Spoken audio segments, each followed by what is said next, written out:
a lot of those apartments are most likely subsidized apartments. Yeah. Because you have a lot of people that have lost their main source of income and have had to go on, unfortunately, they've had to go on government help. And you've seen a lot of increases in government services because of this, because of the losses in the private sector. But in American capital.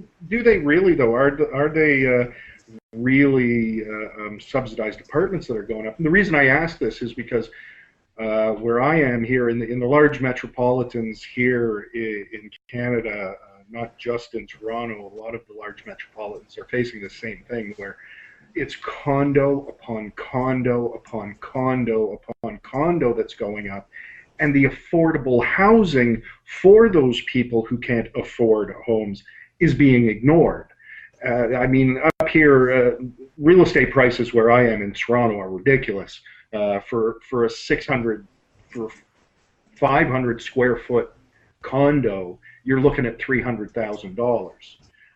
And so these are the things they're building and building and building without recognizing anything about affordable housing. So that's why I'm just coming back to you and asking, is it really apartments that they're putting up, or are these condos, which in the end... I think you're right to an extent. I think it's because we've noticed this with a lot of different industries. We've noticed this a couple of weeks ago. We had talked about like a lot of these dollar stores are expanding, right? You've got the very low-end stores, like your Walmarts, your dollar stores.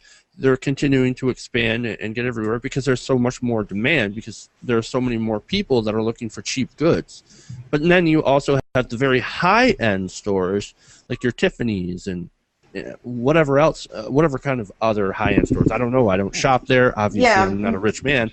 Macy's, but they have been they have been expanding also because rich people have gotten richer and they're spending more of that money on luxury goods instead of creating jobs, and you're seeing all the rest, whatever's left in the middle, struggling. And so what goes the middle with grade, like Sears and J.C. Penney, and they're all hanging on by a thread, trying not to go out of business. So what goes with the stores? You could kind of take a look at the housing market in the same way.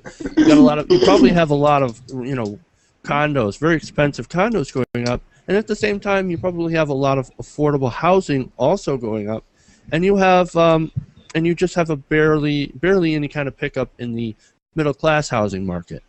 Well, if you take a drive down my neighborhood, and most neighborhoods I've been through, is that the average American, because of the laws of lending have tightened, they can no longer get a loan for a home. Hence, they're paying actual mortgage prices for apartments, and the number of apartments that are being built and popping up are showing up all around my neighborhood, all throughout the country.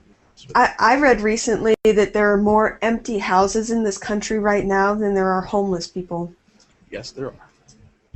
Indeed, and that's a huge problem. It just shows the systemic issue that we have here in when it comes to wealth inequality. And